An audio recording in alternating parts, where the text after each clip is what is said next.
जवाब दे दीजिए। High court ने सीबीआई जांच के आदेश दे दिए। ठीक है, कलकत्ता हाई कोर्ट ने जांच दे दी है, मगर ममता बनर्जी की कार्रवाई क्या हुई?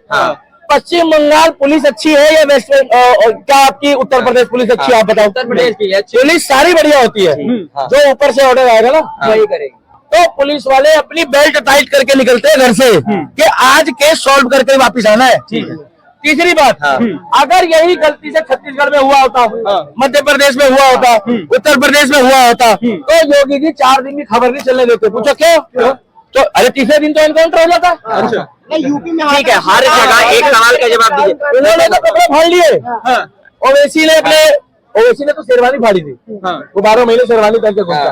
साला इतनी गर्मी में शेरवानी पहन के लेता भाई वो। ठीक है, आप एक साथ। और दूसरी बात ये भाई, अब सवाल एक तो सुन लीजिए दीपक भाई, एक सवाल है, हर जगह ये घटना जो है सिर्फ हिंदुओं के साथ क्यों होती है? भाई साहब ये हिंदुओं के साथ नहीं होती है।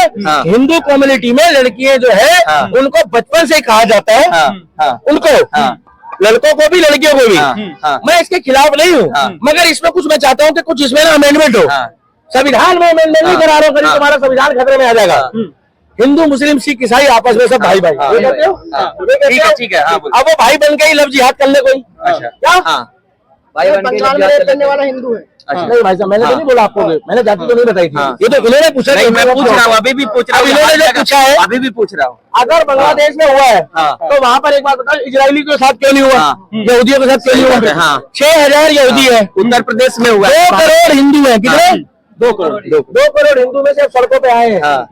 6000 यहूदियों में से किसी को हाथ नहीं लगाया, क्योंकि मैं बार बार कह रहा हूँ कि यहूदी को हाथ लगाओगे तो एक का बदला 100 से लिया जाता है। क्या एक का बदला 100 से लिया? अरे भाई साहब तुम्हें पता नहीं है क्या? चल तो रहा है टपाटप, तुम नहीं देखते हो क्या? कैसे टपाटप बोल रहे हो, वो वाला गाने वाला, तुम कौन समझ रहे हो? ठीक है, बोलिए। एक बार जब इजराइल रॉकेट फेंकते हैं ना तो सीधे जाके वही गिरता है जहाँ पर ठपक से गिरना होता है।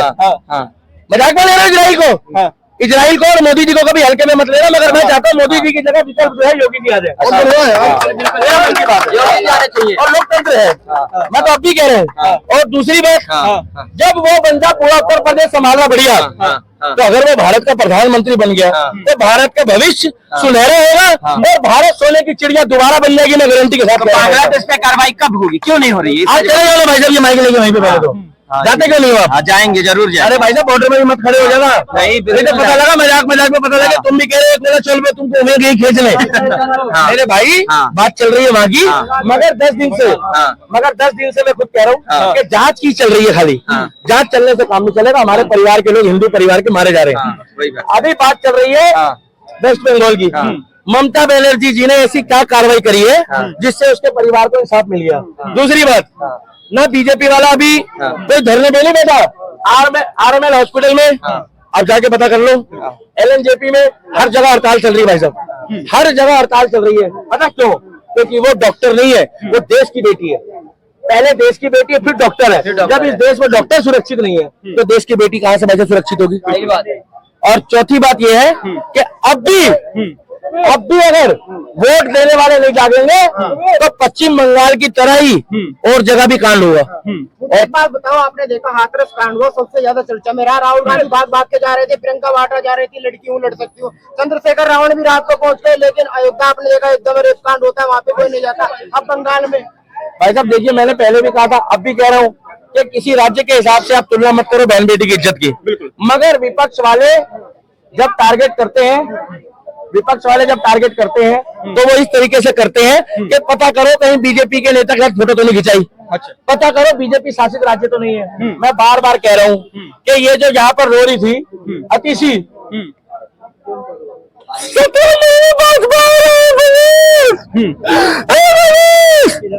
उसका एक आंसू नहीं निकला, पश्चिम बंगाल पे, उसका एक आंसू निकला बांग्लादेश पे। मगर उसको मनीष सिसोदिया में इतनी दया आई कि छाती पीट के रो रही मनीष। 17 महीने बाद वो बाहर आया तो तुम्हें दर्द हुआ, मगर बंगाल में बहन बेटी का दर्द नहीं हुआ। बंगाल में, पश्चिम बंगाल का दर्द नहीं हुआ। और वैसे वो कहती है प्रियंका वाड्रा कि बेटी हूँ लड़ सकती है, मगर लड़ वहां सकती जहाँ बीजेपी का सरकार हो। जहाँ बीजेपी सरकार हो, बिल्कुल पश्चिम बंगाल में नहीं लड़ेगी। पता क्यों? क्योंकि वो कह देगी ये कोना चल वो है तृणमूल कांग्रेस। क्या और वो है कांग्रेस। ये सब आपस में एक है। इसीलिए कह रहा हूं, उसके परिवार के साथ दिल्ली के दीपक जैसे हजारों युवा खड़े हैं, दिल्ली के डॉक्टरों के साथ खड़े हैं, कलकत्ता के डॉक्टरों के साथ खड़े, भारत की हर बहन बेटी के साथ खड़े। बस शर्त यह है कि भगवान ना करे हमारे सामने कुछ ऐसा होने वाला होता तो हम उसके ऊपर कदम उठाते। पश्चिम बंगाल में उस अस्पताल का गार्ड कहाँ था? उसमें तो मोदी जी का कोई रोल नहीं है। वहां की पुलिस तो मोदी जी के हाथ में नहीं है।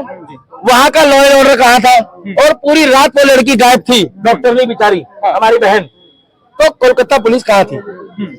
मैं तो सिर्फ सवाल पूछ रहा हूँ, इनका कोई पता नहीं ना भाई साहब। सवाल पूछना तो कोई गुनाह नहीं है। तो मैं चाहता हूँ उसके परिवार को इंसाफ मिले। मोदी जी आप जांच करें। ममता बनर्जी जी आप एक बेटी हो, आपको भी एक बेटी का दर्द महसूस होना चाहिए। जल्द से जल्द उसके आरोपियों को फांसी हो, उत्तर प्रदेश की तरह एनकाउंटर हो, गाड़ी पलटे, पेड़ गिरे, हार्ट अटैक आए, सांप काटे या झाग छूटे, हमें नहीं पता।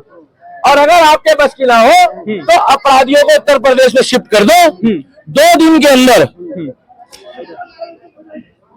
2 दिन के अंदर बाबा बता देगा कि इंसाफ कैसे मिलता है, क्योंकि वो देवा की अदालत थी, ये योगी की अदालत है। ना तारीख ना सुनवाई।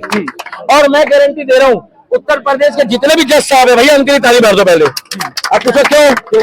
जज साहब को पता है कि जो योगी कर रहा है वो बढ़िया कर रहा है। क्या जज को पता है? क्योंकि जज साहब भी परिवार लेके बैठे हैं। जज को भी पता है कि मुजरिम सामने होता है, और अगर कानून के हाथ इतने लंबे होते बाबा साहब अम्बेडकर के, तो जज के हाथ इतने लंबे होते तो सामने मुजरिम होता है वो 22 जज भाई हो जाता है, उसको उठा के जेल में क्यों नहीं डालते और फांसी क्यों नहीं देते?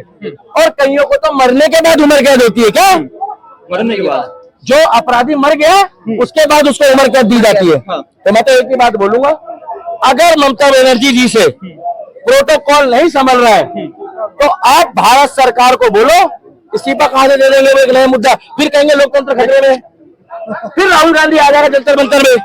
आपको पता है लास्ट है, मैं थक गया हूं। कल राहुल गांधी टेम्पू में घूम रहा था, आप लोगों ने देखा कल राहुल गांधी टेम्पू में घूम रहा था।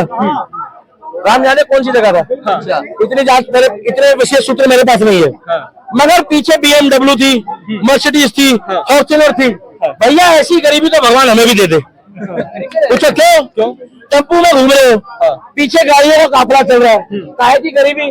अगर तुम गरीब हो, गरीबी दिखा रहे हो अपनी दादी की तरह, अपने पिताजी की तरह, तो मैं गारंटी दे रहा हूँ 4 दिन आके सीमापुरी की झुग्गियों में दिल्ली में रह के दिखा दो, जहाँ पीने का पानी नहीं है, सड़क नहीं है दिल्ली में, क्या? और डेंगू के मच्छर सक्रिय हो गए। क्या दिल्ली के मुख्यमंत्री की बात नहीं कर रहा, डेंगू के मच्छर की बात कर रहा हूँ। तो स्क्रिप्टेड काम मत करो, और अगर बहन बेटी की आवाज उठा रहे हो तो चाहे लेफ्ट विंग वाले हो चाहे राइट विंग वाले हो, आवाज सबकी उठाओ। और आप वही पत्रकार हो भैया, इन लोगों के लिए भी ताली मार दो पहले, इन लोगों के लिए भी। तो आप लोगों ने हाथरस का मुद्दा भी चलाया था, मैं ये नहीं कहूंगा आपने नहीं चलाया। आप लोगों ने हरियाणा का मेवात का भी चलाया था, मुझे याद है। और जहां बीजेपी गलत होती है आप बीजेपी को भी गलत दिखाते हो, क्योंकि आप लोग राम के भक्त हो भैया। ये पत्रकारों के लिए ताली मार दो, जय श्री राम। आप लोग राम के भक्त हो, मगर चिरकुटे तुम अनभक्त बताते हो हमें। तुम लोगों ने 62 साल में इतना चाटुकारिता करी है कि तुम जितना मर्जी चाट लो तुम्हारे वाला प्रधानमंत्री नहीं बनेगा। क्या तुम्हारे वाला जब तक वो जिंदा है? क्या? और मरने के बाद प्रभु श्री राम जाने। जय श्री राम।